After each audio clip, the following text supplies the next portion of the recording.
Hi, everybody. My name is Sean O'Kane with Cadence, and my guest is the Lieutenant Governor, Gavin Newsom. Most states have one. I have to introduce myself because I'm sure no one's ever heard of the Lieutenant Governor. Yeah. But I think there was a survey before the last election that showed about 33% of Americans had ever heard of Joe Biden. Vice President. And he is... Exactly. Yeah. Calvin Coolidge was a lieutenant governor, though. Really? People don't know that. Trivia question. Well, welcome to Cadence, and congratulations on your book. And thank you. I saw you on the Colbert. Did you? But I love the last... You missed Meet the Press, though. That was more like it. I know. Colbert's tough. I know. You can't get it. It's just like me cutting you off. I mean, he just keeps cutting people off. You know, it's okay because, I own the edit. But anyway... that's better. And he runs his show. So the book, Citizenville, How to Take a Town Square Digital and Reinvent Government. Now, you're a big proponent of social media. Yeah. And how can social media help Californians reshape their government for the better? Well, I mean, we use the tools of technology, I think, relatively effectively as elected officials to get elected, as politicians to be. We're good at amplifying voices, trying to get people to show up to volunteer, show up on election day, write a check. But once the election's over, we tend to turn off those voices. Yeah. And we engage in this broadcast model, this one-way conversation. And as you understand intimately in the business world, if you're engaging in a one-way conversation with your customers, you're out of business. You've got to engage in a framework where we have active participation.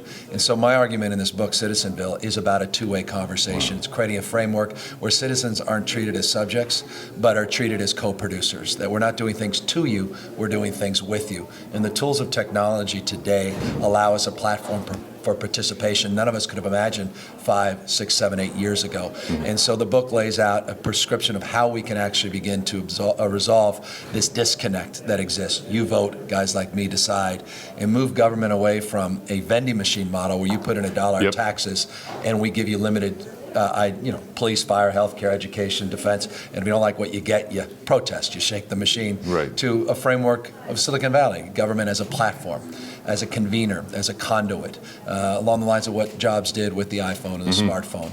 And this idea that government doesn't have to do everything for you, that once again, through active citizen engagement, we can self-govern in a more effective manner. Well, talk about the Citizenville Challenge and what I wanted to do, there's nothing worse than a cliche besides, the being a butt of a joke as a lieutenant governor, than a politician having a book, right? It's like, what are you running for? I mean, that's the first thing I'd ask for. But it's a legit point. And I get the sensitivity of that, but more importantly, I get the utility of a book oftentimes just as a way to promote an idea, but no follow through. And what I want to do is create a follow through here, because this book is a dense policy book. It's not a politician's book.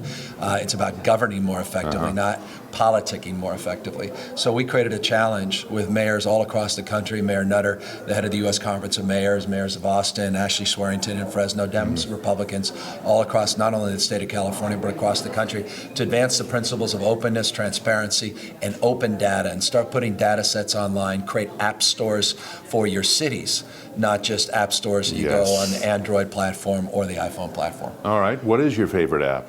The one I've just discovered, and it's not that exciting, except I love it, is the Flipboard app, which I just got a few weeks ago, that allows me to customize a magazine for all of the aggregated sites that I look at, from the far right to the far left to mainstream creative sites, etc. So it's just a fabulous way of connecting all my social media. We've got 1.2 million of Twitter followers and Facebook and Google Plus, and so it's this constant incoming. But now I have it wonderfully curated with the Flipboard app. All right. My new favorite. Didn't cost anything too, free, and there's no they're not trying to upcharge me all the time. Get this, get that, and my daughter doesn't know how to get in and buy acorns like she did the other day, $59.99. And I swear, if there's a class action lawsuit, I want to join in on this. What's going on with these kids and apps. Gavin Newsom, who happens to be the Lieutenant Governor of California. Thank you. For having me. All right. Appreciate it. Take care. Good to see you.